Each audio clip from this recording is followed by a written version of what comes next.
Welcome to Surya Academics. Please like, share and subscribe to our channel. Thank you. Hello everyone. Welcome to the chapter number 1 of financial markets and products. Last week we had a discussion about the credit risk, market risk and operational risk. Now we will see how to calculate this risk in absolute terms. Last week we have also seen about the balance sheet structure, different types of assets and different types of liabilities the banks raise in their activities. Let us take one example, how to calculate the credit risk, and then we can be able to understand what is the type of capital the bank needs for their future requirements or for running the banking activities. Take a bank which is a small retail bank. It has given two types of loans. One loan for the corporate, for a company, and the second loan is for a housing loan for a retail customer. Let us take these two loans and let us see how the risk for these two loans will be different from each other. These are the two examples we will take for understanding the credit risk. Let us take two different loans and let us try to compute the credit risk for this bank. From this example, we will understand what is the need of a capital and how much actually the capital should be there, and what is the difference between the economic capital and the regulatory capital. It is a very simple example to understand. The retail customer who has taken a housing loan for $100,000, obviously he must have kept the sale deed or the documents of the loan with the bank. So we need to understand this loan is a secured loan for the bank. When the loan is secured, obviously the chances of default are very less. So basically we need to understand the credit risk for this loan is very less. Now let us understand about this loan. This is a corporate loan where the company has taken $400,000 of loan, and this company is a BBB rated company, and if the company really doesn't perform well in future, it can become a BB rated, or it can become a B rated company, or it may default as well. So if we compare these two loans, a loans to a retail customer of $100,000 and a loan to a company for $400,000, we need to understand the risk is high in this case as compared to the loan to a retail customer. Now the bank must have shown when this is an asset for the bank, these two loans are already an asset for the bank. So the total assets is equal to $500,000. So obviously there must be some liability of even $500,000 also. Or let us assume that the same $500,000 it is in the form of a capital. Now if the bank is really doing the business with $500,000 of the capital, its own capital, then it can give a loan to even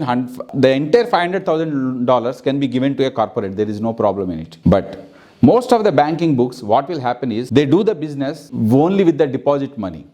So 90% of the loans are created, or 90% of the assets are created with the depositors' money, and as the risk increases, there is a risk for the liabilities actually.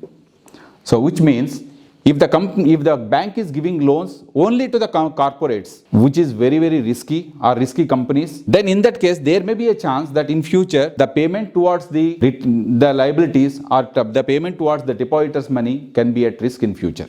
In this regard, to avoid the risk to the depositors' money, to avoid the risk to the banking industry, and not to create a systematic risk, the regulations have come over a period of time. These regulations started coming from 1970s, 1980s, 1990s. As the banking industry had gone into different stages of these risks, various types of regulations have come into the picture. Now, the regulator, basically for entire the banking industry in the world, the regulator is known as the Banks for International Settlement, or the BIS. It issues the guidelines from time to time, and it is also in the financial industry or in the banking industry. This is also called as the Basel Committee regulations. So the Basel Committee started issuing these guidelines from 1998, again in 2004, again in 2010. So these regulations have been coming based on the risks faced by the banking industry. Now coming back to the example what we have seen here, suppose for this loan of $100,000, for giving a loan of $100,000 to a retail customer, the Federal Reserve or the central bank or the reserve bank of any country, it can tell the bank, okay, the risk is less in this case, so you can bring maybe $10,000 as the capital. You need to bring $10,000 as the capital for this loan. So which means this is 10% of the loan you may have to bring as a capital, and the remaining 90,000 you can use the depositors' money to give this loan. I hope it is clear to you. Let me make you understand about this loan. For a loan to a company which is BBB rated, a corporate company,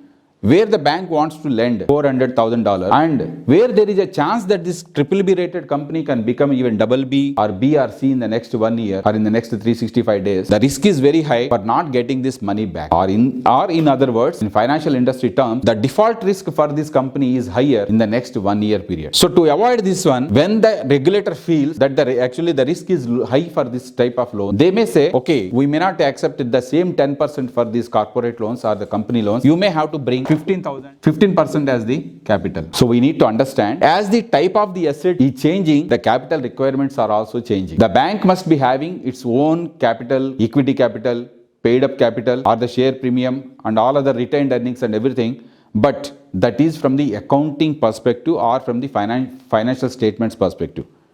But from the risk management perspective, the definition of capital is completely different.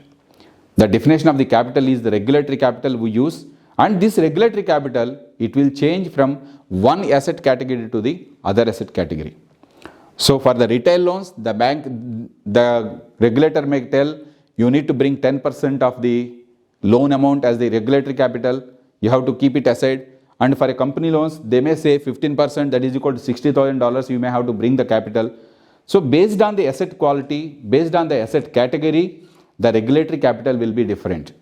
So we understood what is regulatory capital and what is an economic capital.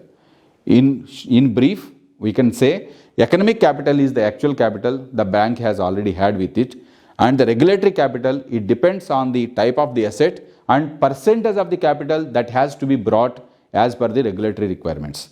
So in this case, if $100,000 is given to a retail customer for a housing loan and $400,000 is given to a corporate loan, the capital requirements, the regulatory requirement is 10% for this loan and 15% for this loan. So 10% of $100,000, this is $10,000. 15% of this $400,000, this is equal to $60,000. So total regulatory capital required for these two assets is $10,000 plus $60,000. Totally, the bank has to keep $70,000 as the regulatory capital. So by this time, we understood what is actually regulatory capital and what is an economic capital and what is the need for this capital and who is the regulator for the entire banking industry. So these are the brief discussions we had. Thank you.